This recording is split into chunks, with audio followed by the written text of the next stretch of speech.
LB నగరంలో సుధిరెడ్డిపై హస్తీనాపురం corporator Sujatha Naik పోలీసులకు ఫిర్యాదు చేశారు.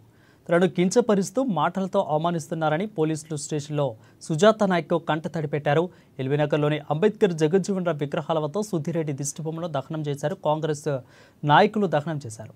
ఇక సుధిరెడ్డిని అరెస్టు చేయాలని డిమాండ్ చేశారు. ఎమ్మెల్యే డౌన్ టౌన్ అంటూ నినాదాలు చేశారు. ఎస్టీలు రాజకీయాల్లో ఉండొద్దా, గిరిజన బిడ్డలని ఇంత అలుసుగా మాట్లాడతారా అని ప్రశ్నించారు. సుధిరెడ్డిని అరెస్టు చేసేంత వరకు వదిలిపెట్టేది లేదని, ఆయన ఇంటిని ముట్టడిస్తామని హెచ్చరించారు. ఈ కార్యక్రమంలో కార్పొరేటర్ దర్పల్లి రాజశేఖర రెడ్డి, మహిళా నాయకురాలు రాజేశ్వరి తదితరులు పాల్గొన్నారు. గిరిజన మహిళ, ఒక ఎస్టీ మహిళ నేనేదో రాజకీయం చేస్తూ 10 మందికి సేవా కార్యక్రమం చేసుకోవాలనే కాన్సెప్ట్ తోనే నేను బయటికి వస్తే నన్ను ఇవాళ హనీమూన్ అనే పేరుతోని నన్ను కించపరుస్తూ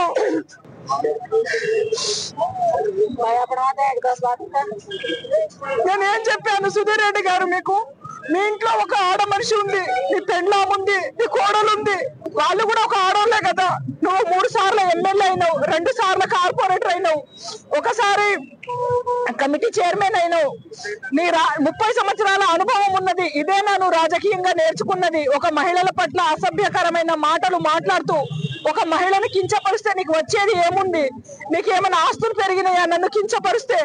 నేను పార్టీలో వచ్చిన, నేను ఇవాళ బీజేపీలో గెలిచిన, నేను అభివృద్ధి కోసమే నేను టీఆర్ఎస్ లో వస్తే అక్కడ కూడా నన్ను ఓర్చుకోలేక నేను ఇవాళ కాంగ్రెస్ పార్టీలో ఉంటే ఎక్కడో మున్సిరాబాద్ లో జరిగిన విషయానికి నన్ను మధ్యలో తీసుకొచ్చి నన్ను ఏదో విధంగా నన్ను కించపరచాలని ఒక గిరిజన మహిళ నేను బయటకు వచ్చి చేసేది ఏముంది? నేను న్యాయంగానే కొట్లాడుతున్నాను కదా.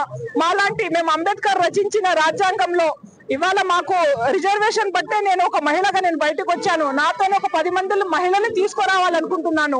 కానీ నువ్వు మాట్లాడిన మాటలకి ఏమైనా ఉన్నదా? ఇలాంటి మాటలతోనే నీకేమన్నా అభివృద్ధి చెందినవా? నువ్వు ఒక మహిళ అని నేను ఇవాళ కంటతడి పెట్టుకుంటున్నాను. నువ్వు చూస్తూనే ఉన్నావు. నీ ఇంట్లో ఆడపిల్లలు లేరు కాబట్టి నీకు ఆడపిల్ల బాధ అనేది తెలియదు. అదే నీ పెళ్ళానికో కోడలకో ఇవాళ ఎవరైనా అని ఉంటే నువ్వు బాధపడేవాడివి. నేను సభాముఖంగా అనుకుంటున్నాను, ఈ ఎల్బీ నగర్ లో ప్రతి ఒక్క ఆడబిడ్డలు, అన్నలు, నా తోటి కార్పొరేటర్ అయిన సుజాత నాయక్ గారి పైన అనుచిత వ్యాఖ్యలు చేసడంపై ఇప్పుడే ఏసీపీ ఎల్బీ నగర్, అదే విధంగా సిఐ సరూనగర్ గారికి కంప్లైంట్ చేయడం జరిగింది.